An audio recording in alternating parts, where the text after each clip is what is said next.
bienvenue à tous pour ce webinaire. On va pouvoir attaquer. Si vous avez des questions ou des questions pendant la présentation, si vous pouvez plutôt les poser dans le chat et à la fin on verra, on pourra y répondre, plutôt que tout le monde mette son micro, sinon ça va être un petit peu compliqué, je pense. Donc bienvenue du coup à ce webinaire Horace sur financer son projet énergie en 2025. Donc il y a des choses un petit peu nouvelles en 2025 et d'autres voilà, qui continuent, et d'autres, on verra, qui ne sont pas sûrs. On va en reparler. Donc on va faire un petit peu un tour d'horizon de tout ce qui existe en aide, mais ça va être plutôt sur les aides, sur des accompagnements, plutôt que sur des aides, comment financer si j'achète des LED, par exemple. Ça va être plus sous ce format-là. Donc, moi, oui, tout le monde m'entend, tout ça, oui. Donc, moi, je suis Florian Cabreux de Horace, donc je suis conseiller en gros énergie pour les entreprises. Pour commencer, je vais refaire un petit point sur Horace, parce que du coup, au niveau des financements, nous, on est quand même source de financement pour les entreprises, mais indirectement, vu que nous, on est financé par l'ADEME et la région, en fait, on peut permettre de faire des prestations, des accompagnements qui sont très abordables au niveau prix. Donc, on peut être indirectement vous aider sur ce point-là. Donc, Horace, on est une association financée par l'ADEME et la région. On a pour but d'accompagner les entreprises sur tout ce qui est transition énergétique, aussi le carbone. Donc, on est sous forme d'association. Donc, les entreprises, pour être accompagnées, doivent adhérer à l'association. Et après, on peut accompagner sous plein de formes. Horace, vous nous connaissez sûrement avec notre programme d'animation. Donc, on a tout un programme d'animation au long de l'année. Donc, avec des animations qui vont être réservées plutôt aux adhérents et des animations qui vont être grand public, un petit peu comme celle-ci. On va faire le point sur des thématiques un peu globales, du type les aides, les financements. Donc, on fait pas mal de webinaires tout au long de l'année. Mais on fait aussi des visites d'entreprise, des petits déjeuners, des ateliers, on va dire, thématiques dans les entreprises, etc. Et on a notre gros événement qui est l'Horace Energy Tour, une fois par an. Donc l'année dernière, je ne sais pas si vous étiez là, on l'a fait à Nantes. Donc voilà, première source. On a aussi dans Horace un annuaire des experts. Donc en fin de compte, on va pouvoir guider les entreprises qui ont des projets. Je ne sais pas, une entreprise qui a des projets de photovoltaïque, de changer un compresseur d'air ou mettre des bornes de recharge, je sais pas. En fait, on a référencé sur la région toutes les entreprises qui font ça et qui récupèrent les aides et qui travaillent bien. Et donc, c'est les entreprises qui font partie des experts Horace, donc qui font partie de l'association. Donc voilà, on peut aussi guider sur le choix des experts.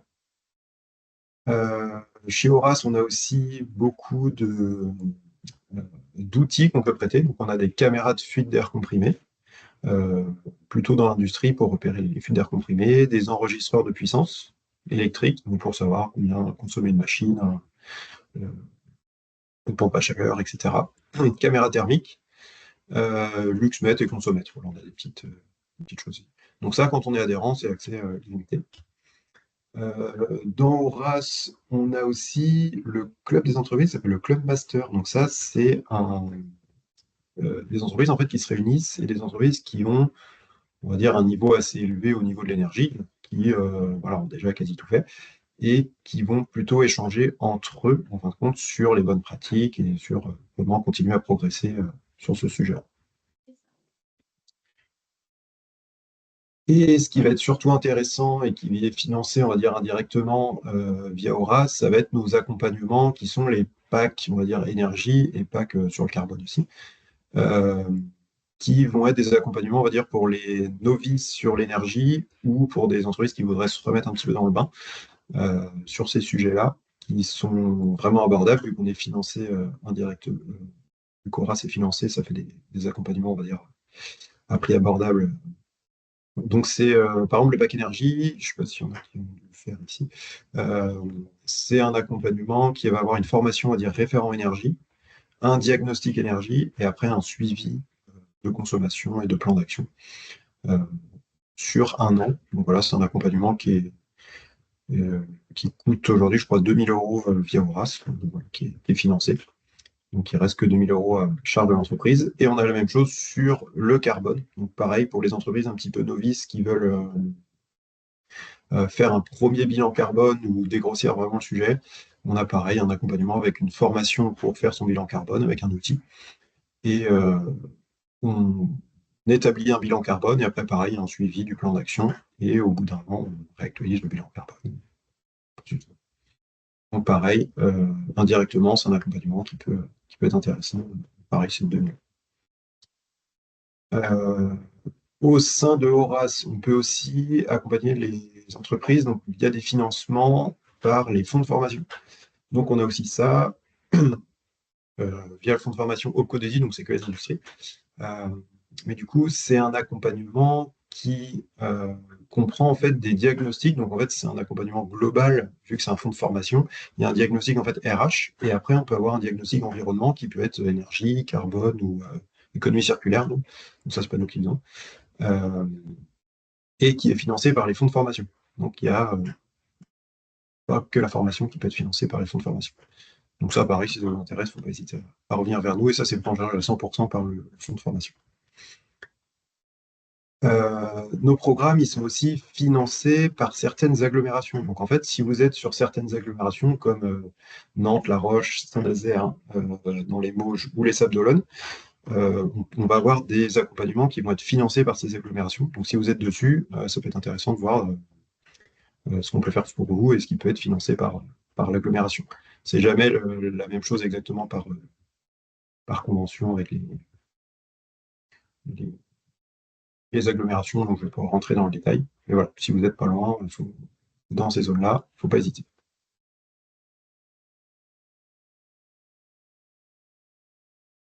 Là, je peux cliquer.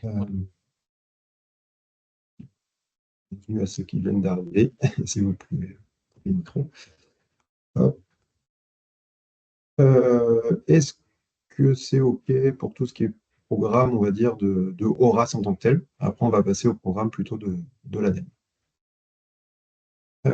Au niveau de l'ADEME. Donc, au niveau de l'ADEME, tout ce que je vais présenter, c'est quasi sûr, mais comme vous avez vu, il y a pas mal de remises en question au niveau de l'ADEME. Normalement, tout devrait être voté, ça devrait passer comme je vais vous le présenter, mais tout va pas être. Voilà, il y a quand même un petit doute. Donc,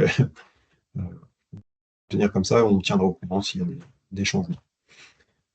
Aujourd'hui, l'ADEME, il y a quand même un gros changement au niveau de l'industrie, donc sur ce qu'on appelle en fait pacte industrie, qui va être des programmes d'accompagnement de l'industrie sur ce qui va être énergie, mix énergétique et stratégie de décarbonation. Donc ça va être ce qui va être vraiment nouveau en 2025, qui reprend en fait pour la plupart des dispositifs qui étaient déjà existants, mais qui mettent sous forme d'accompagnement plus long. Donc, au niveau de pacte industrie, ce qu'il va falloir retenir, c'est qu'il y aura 3 branches. Donc, la branche efficacité énergétique, donc pour faire des économies d'énergie globalement. La branche mix énergétique, donc sur son site industriel, le but de cet accompagnement-là, ça va être de supprimer les énergies fossiles ou passer sur des énergies, on va dire, décarbonées, donc de l'électricité par exemple. Et il va y avoir aussi un axe sur tout ce qui va être stratégie de décarbonation. Donc là, plus axé autour du bilan carbone. Donc, dans le pacte industrie, il va y avoir vraiment ces 3 branches de l'accompagnement au niveau de l'ADEME. Donc, je ne vais pas rentrer trop dans le détail au niveau de ces programmes-là, puisque on aura un webinaire de l'ADEME, je crois, en mai, où ils vont présenter vraiment plus en détail ces dispositifs. Donc là, voilà, si ça vous intéresse, vous pouvez revenir vers nous et puis on tiendra au courant. Donc, dans la démarche efficacité énergétique, donc là, c'est pour faire des économies d'énergie, dans le pacte industrie. On va avoir la formation pro-REFEI, donc la formation référent énergie qui existait déjà. On va avoir ensuite un audit énergétique de l'industrie, donc qui peut être financé. Et après, à la fin de cet accompagnement, le but, c'est de passer l'ISO 50001, donc de se faire certifier sur l'énergie. Et pareil, avec une prime au passage de l'ISO 50001. Donc c'est quand même plutôt intéressant, c'est financé de bout en bout et ça revient vraiment pas cher pour le niveau d'accompagnement. Comme je vous parlais, si vous êtes une entreprise qui veut être certifiée ISO 50001, il y a une prime en fait avant fin mai 2026, si vous passez ISO 50001. Vous pouvez avoir une prime qui est plafonnée, on va dire, à 40 000 euros et à 20% de vos dépenses énergétiques annuelles. Voilà, c'est toujours ça de prix, ça peut être intéressant. Et notamment avec ce programme-là, ça peut vous lancer, on peut y arriver assez facilement, plus facilement à l'ISO 50. Donc voilà, ça c'était pour le programme efficacité énergétique, donc économie d'énergie. Après, on a la démarche mix énergétique. Donc ça, c'est pareil, c'est pacte industrie. Donc là, le but, c'est de remplacer les énergies fossiles dans son industrie. Donc on va avoir en fait un diagnostic à la base qui va être un audit énergétique combiné la plupart du temps à une étude d'opportunité mix énergétique, donc pour voir un peu comment on peut remplacer les énergies fossiles, et qui est financé du coup par l'ADEME, l'audit énergétique plus mix énergétique. Donc ça peut être très intéressant. Après, le but, c'est de définir des trajectoires d'investissement et voilà, comment remplacer des énergies fossiles. Et après, d'aller chercher les aides qui peuvent être sur ces sujets-là, sachant que c'est très, très bien financé le remplacement des énergies fossiles. Donc voilà, un accompagnement, je ne rentre pas trop dans le détail, parce que ça peut être assez long, par l'ADEME qui expliquera ça plus précisément. Donc voilà, là, il faut retenir pour supprimer les énergies fossiles.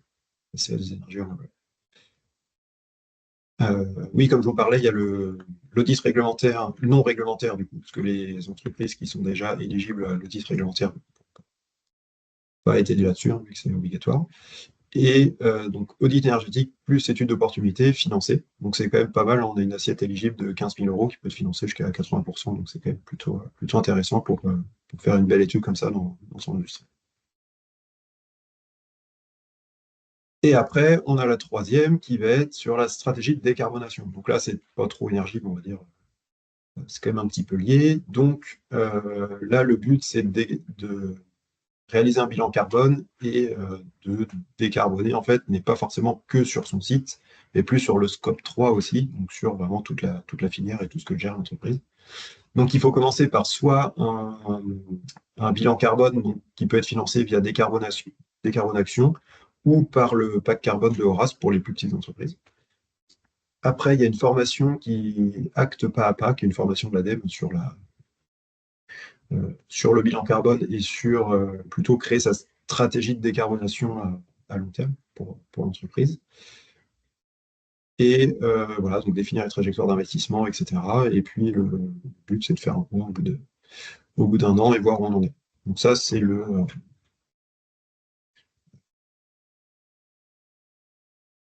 la stratégie de décarbonation qui s'appelle Acte pas à pas, avec la formation.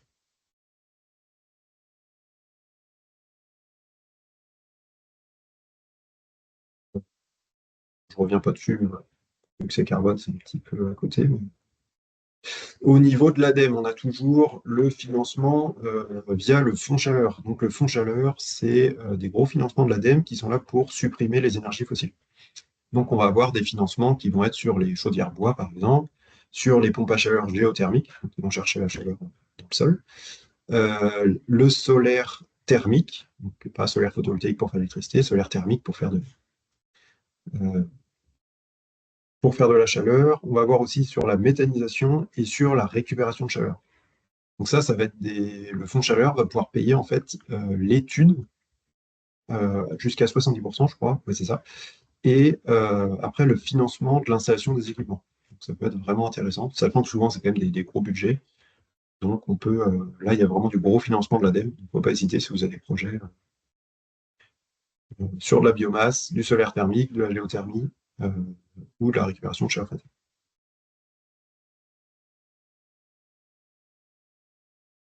Au niveau de l'ADEME, on a aussi des aides sur ce qu'on appelle le tremplin. Donc, tremplin pour la transition écologique des PME, donc ça c'est que aux PME. On va avoir, je vous ai mis le lien avec tout ce qui est éligible au financement. Ça va principalement être financement de diagnostic et études, etc., ou labellisation aussi. Donc sur le changement climatique, sur l'éco-conception, sur la gestion des déchets, sur l'économie circulaire. Ça voilà, c'est un petit peu annexe à énergie, mais faut hésiter là-dessus. Et après, on va avoir aussi tous les appels d'offres de l'ADEME, qui sont souvent pour des gros projets. Donc, on va avoir, par exemple, les grands projets industriels de décarbonation et décarbonation de l'industrie avec Décarb 1 de l'industrie 2025. Donc ça, c'est vraiment si vous avez des gros projets, refaire toute une usine en supprimant les énergies fossiles avec quelque chose d'innovant, bah là, on peut aller chercher voilà, des gros financements auprès de l'ADEME par les appels à projets. Ça, pareil, il ne faut pas hésiter à aller voir. Euh, Normalement, ils vont être reconduits, donc là, je sais. Je crois qu'il y en a un qui se finit en mars. Ça doit être Décarb 1, je crois. Voilà, donc ça, c'est pour les gros projets de décarbonation. Voilà ce qu'on va retrouver au niveau de l'ADEME. Donc, ce qu'il faut retenir, c'est qu'à partir de maintenant, ça va plus être des parcours de transition plutôt que du financement, on va dire, one-shot d'un audit ou des choses comme ça. Et après, on a toujours le fonds chaleur, qui est le gros financement de l'ADEME pour la suppression des énergies fossiles. Euh, on va passer aux financements qui sont faits via BPI. BPI qui est un gros acteur aussi de financement de la transition énergétique. Euh, Aujourd'hui, normalement, BPI reconduit tout en 2025, ce qu'ils avaient en 2024, mais c'est pas confirmé encore. Donc, voilà, ça devrait le faire, hein, mais voilà, avec les lenteurs au niveau du gouvernement, tout ça, on n'est pas sûr. Donc voilà, on vous enverra une mise à jour si jamais il y a des choses qui sautent, mais normalement, on devrait reconduire à peu près tout ce qu'il y a tout ce qu'il y avait en 2024.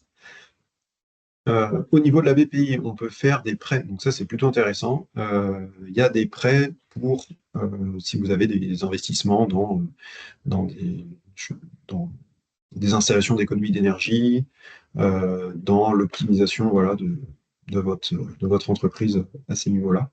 Donc des rénovations, des choses comme ça. Donc il y a des prêts qui sont vraiment intéressants. Au niveau de la BPI, donc il y a le prêt vert et le prêt éco-énergie qui est différent.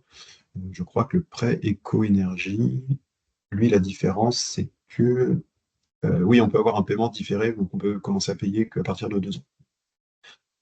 Donc voilà, si ça vous intéresse, il y a des prêts qui sont vraiment intéressants pour la transition énergétique au niveau de la BPI. On a toujours le VTE vert. Donc ça, en fait, c'est si vous voulez embaucher un ou une alternante ou un CDI ou un CDD même, sur l'aspect environnement, bah, vous pouvez être financé jusqu'à 8 000 euros.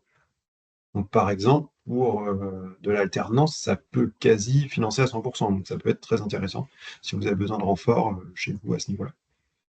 Donc, si c'est vraiment du manque de temps que vous avez pour gérer la transition énergétique dans votre entreprise, ça peut vraiment aider. Bon, ça, il ne faut pas hésiter. On a toujours Décarbonation. Donc là, c'est pour financer des bilans carbone réglementaires euh, via la BPI, qui sont scope 1, 2, 3 et qui sont réglementaires, donc des assez gros bilans carbone. Et il y a un reste à charge de l'entreprise de 6 000 euros. Donc voilà, c'est toujours moins cher qu'un bilan carbone complet, parce que souvent, un bilan carbone complet, on est plus entre 10 et 15 000. Donc ça fait un bilan carbone, on va dire, moitié prix. Donc ça peut toujours être intéressant. Et la BPI a d'autres diagnostics ou d'autres programmes qui vont être, on va avoir un diagnostic sur l'adaptation au changement climatique, sur l'éco-conception, sur les flux et matières, sur la performance énergétique, mais des bâtiments plutôt, ou immobiliers, diagnostic sur la RSE, et ils ont d'autres voilà, accompagnements, missions, environnement. Donc ils ont pas mal de choses. Normalement, tout est reconduit, mais aujourd'hui, on n'est pas globalement. Voilà, je vous ai mis le lien aussi, hein, je vous enverrai la présentation si vous voulez aller vérifier tout ça.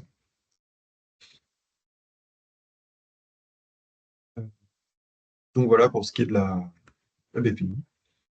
Et après, on va voir tout ce qui va être financement via les certificats d'économie d'énergie. Donc ceux-là, ils sont validés à 100%, vu que c'est pas lié à l'État directement, les certificats d'économie d'énergie. Donc là, il n'y a pas de souci à ce niveau-là, ça existe toujours. Euh, Pour rappel, les certificats d'économie d'énergie, c'est une aide qui est en fin de compte collectée par les fournisseurs d'énergie. Donc les fournisseurs d'énergie, on va dire, je sais pas moi, Total, voilà, toutes ces entreprises-là, en fait, vont mettre une part, en fait, vont collecter au niveau de vos factures directement, je sais pas, 1% de la facture par exemple, qu'ils vont récupérer et qui après vont pouvoir vous restituer si vous faites des actions d'économie d'énergie. Donc il va y avoir, je sais pas si vous changer une chaudière, monter une chaudière de condensation, hop, vous allez avoir les aides qui vont être possibles. Donc on a les entreprises, on va dire qu'on appelle les obligés, donc les fournisseurs d'énergie, donc Total, etc. Ils vont récupérer ces CO2 et ils vont pouvoir vous les restituer via des primes énergie aux éligibles, donc aux entreprises qui font des travaux d'économie. Et après, l'État, bon, voilà, l'État, il vérifie tout ça. Comment ça marche? En fait, c'est avec des périodes. Donc, en fin de compte, tous les obligés, là, donc les grosses entreprises, fournisseurs d'énergie, sont obligés de délivrer un certain nombre de certificats d'économie d'énergie en fonction des périodes. Donc là, on est dans la période 5, ça va bientôt terminer. Et à chaque fois, ils ont des objectifs, et s'ils ne font pas, ils ont des amendes. Donc voilà comment ça marche globalement dans le principe. Après, derrière, ça va être sous forme de fiches C2E. Donc, en fin de compte, en fonction de l'activité économique que vous avez, donc agricole, bâtiment, usage résidentiel, industrie, réseau, donc là, je peux sur réseau, chaleur, bâtiment, et transport. En fait, il va y avoir des fiches qui vont être dedans. Donc, par exemple, je sais pas, dans l'industrie, on va avoir remplacement d'un moteur par un moteur plus performant. Dans le bâtiment, on va avoir de l'isolation, etc. Et en fait, il va y avoir des fiches où il va y avoir en fait à l'intérieur, bah, voilà, si vous mettez de tant d'isolant avec telle performance, vous avez le droit à tant de C2E, et après, ces C2E, on peut les récupérer en se les faisant financer. Donc, on vous explique après comment ça marche. Mais il ne faut pas hésiter à aller voir en fait en fonction de l'activité que vous avez, les fiches C2E qui peuvent être, vous pouvez être éligible. Aujourd'hui, il y en a plus que 218, du coup, je pense, parce qu'on n'a pas dû mettre à jour avec les nouvelles de 2025. Et ce qu'il faut se dire aussi, c'est que sur des travaux, des fois, où ça ne correspond pas parfaitement à la fiche, où il n'y a pas vraiment de fiche, parce que c'est un peu un cas particulier, vous pouvez faire des fiches spécifiques. Donc ça peut être des délégataires C2E, des entreprises spécialisées dans le C2E, ils vont créer la fiche et ils vont aller récupérer du C2E pour vos travaux qui ne rentraient pas parfaitement dans les cases. Donc voilà, ça c'est assez intéressant. Donc, je vous invite à aller voir sur le site de l'ADEME, par exemple, les C2E que vous pouvez avoir en fonction de la catégorie d'activité que vous avez.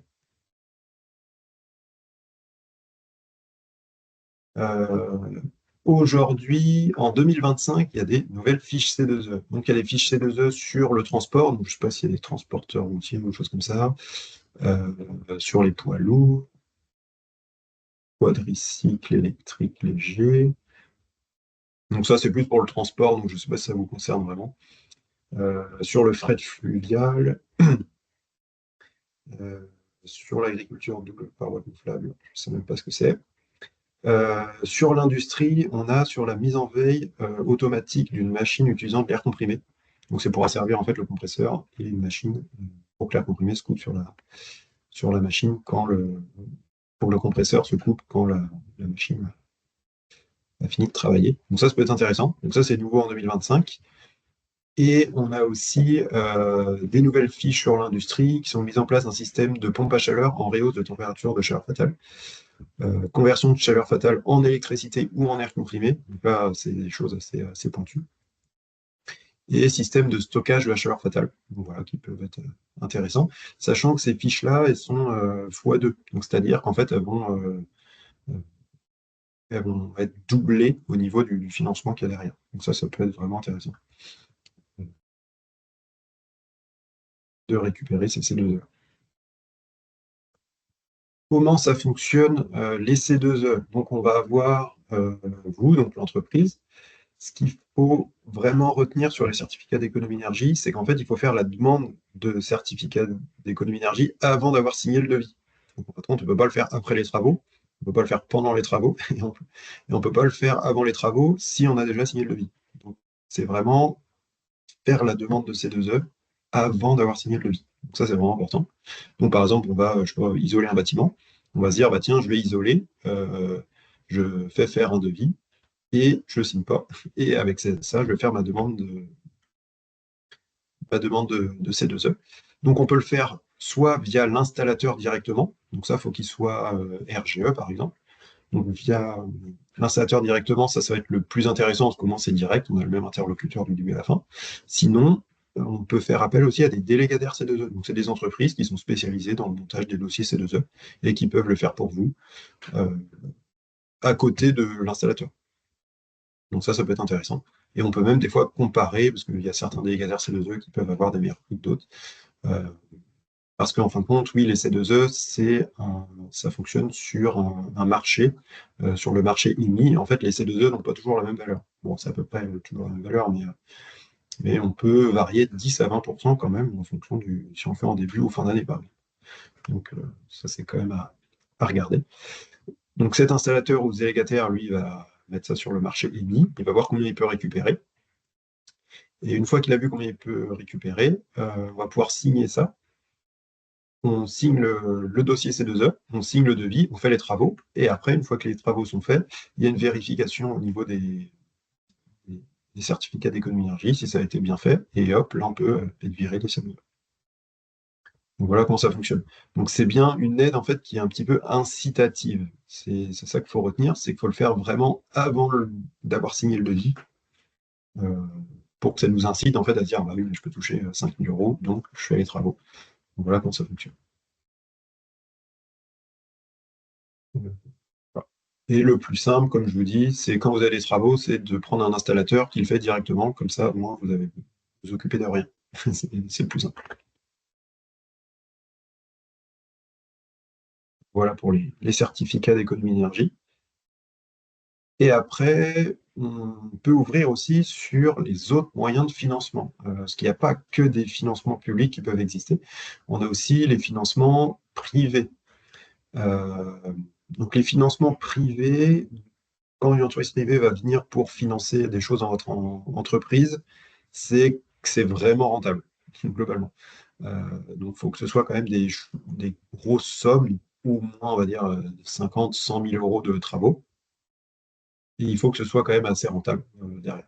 Donc on va avoir un premier moyen de financement qui va être le contrat de performance énergétique. Ça se fait de moins en moins, mais il y en a toujours. En fin de compte, ça va être une entreprise privée qui va venir et qui va vous installer, par exemple, je sais pas, vous changez un groupe froid ou une chaudière, plutôt un groupe froid. Vous changez un groupe froid, mais en fait, ça coûte 300 000 €, du coup, vous n'avez pas les sous pour le changer. Par contre, vous savez que en changeant ce groupe froid, vous allez gagner, je sais pas moi, 50 000 € sur votre facture tous les ans. Et bah, du coup, en fait, cette entreprise-là va dire, c'est moi qui finance ce groupe froid-là à 100 000 €. Et en fin de compte, les économies d'énergie que ça va générer, donc les 50 000 € d'économies d'énergie que ça va générer sur tous les ans après, et ben en fait, sur les premières années, c'est l'entreprise qui a installé le groupe froid qui va les récupérer. Et du coup, qui va se financer via les économies d'énergie. Et après, une fois que cette entreprise privée s'est financée, hop, et ben, elle vous laisse le groupe froid et puis il est à vous. Et puis vous en avez un tout neuf et vous n'avez rien vu parce qu'en fait, vous payez la même facture d'électricité que vous payez avant. C'est ce qu'on appelle les contrats de performance énergétique. Ça se fait vraiment, voilà, groupe froid, pompe à chaleur, des choses un petit peu. Donc ça va être quand même des gros investissements à forte rentabilité. Vous n'avez vraiment pas le cash pour investir. Ça, c'est des contrats de performance énergétique. Euh, on va avoir aussi le tiers investissement. Donc ça, par exemple, si ça peut être une entreprise privée qui vient investir chez vous sur des équipements. Par exemple, ça se fait beaucoup pour les bornes de recharge électrique ou les panneaux photovoltaïques. Par exemple, on va voir des fois dans des entreprises, je sais pas, des grandes surfaces, des bornes de recharge électrique à l'entrée. En fin de compte, c'est pas la grande surface qui a payé ces bornes de recharge, c'est un tiers investisseur qui est arrivé, je sais pas, Tesla, qui est arrivé, qui a payé qui a installé les bornes et qui après va rétribuer la location en fait des places de parking, par exemple. Donc là, ça peut permettre à une entreprise d'avoir des bornes de recharge sans payer, quoi. Donc ça peut être fait, il faut être bien placé. Donc ça se fait beaucoup pour les bornes de recharge et aussi pour les panneaux photovoltaïques. Donc il y a beaucoup d'entreprises aujourd'hui qui ont des panneaux photovoltaïques chez eux et c'est pas eux qui les ont payés, c'est des tiers investisseurs euh, qui font ça et qui payent la location juste du terrain ou d'autres moyens de financement. Euh, donc le tiers investissement, et ça peut se faire pour aussi d'autres systèmes, mais bon, c'est principalement ce qu'on va retrouver en ce moment en tiers investissement. Et après, surtout pour les industries ou vraiment les gros tertiaires, on peut retrouver ça, c'est la location. Donc en fait, ça va être une entreprise privée qui va arriver dans votre entreprise et qui va dire, bah tiens, je vais racheter la chaudière ou le compresseur d'air ou le groupe froid, ou un autre système, hein, ça peut être vraiment plein de choses en fonction de ce que vous avez chez vous. En fait, ils vont racheter la chaudière, hop, ils rachètent la chaudière 100 000, et après, en fait, ils vous vendent l'énergie que fabrique cette chaudière. Donc ça peut être vraiment intéressant. Donc vous, après, vous allez payer le kilowattheure qui sort de la chaudière, et la chaudière est plus à vous. Ça peut être aussi le compresseur d'air, où en fait, vous allez acheter les mètres cubes d'air, ou le groupe froid, vous allez acheter les kilowattheures de froid qui sortent du groupe froid. En fait, ça, c'est bien pour les entreprises qui ont besoin de cash, donc ils vont racheter les équipements, et après, en fait, ils n'ont plus qu'à payer l'énergie en direct. Il n'y a pas besoin de s'embêter avec l'entretien, la maintenance et les pannes, etc. Donc ça peut être intéressant aussi dans les entreprises, les systèmes en fait de rachat via les entreprises privées. Voilà. Ça, c'est plutôt quand même pour les grosses entreprises qui vont faire ça. Donc, mais ça peut toujours être intéressant, même à plus petite échelle aussi. Donc voilà, c'est vrai que les financements privés, on les oublie souvent, mais il y a quand même des moyens. Comme je vous disais, on a en mai notre prochain webinaire où c'est l'ADEME qui va présenter les programmes d'accompagnement, là, que je vous ai présenté au tout début. Donc c'est le 27 mai, je crois. Et après, on va avoir prochainement, là, en mars, un webinaire sur l'achat d'énergie, parce qu'on voit que le marché de l'énergie, ça bouge quand même pas mal. Donc, où ils vont présenter un petit peu ce qui peut être intéressant de faire, les achats groupés, etc., au niveau de l'énergie, donc électricité et gaz aussi. Donc ça, c'est le 20 mars, pareil, sur le même format, avec une présentation d'à peu près une demi-heure, trois quarts d'heure, et puis après, de l'échange entre entreprises.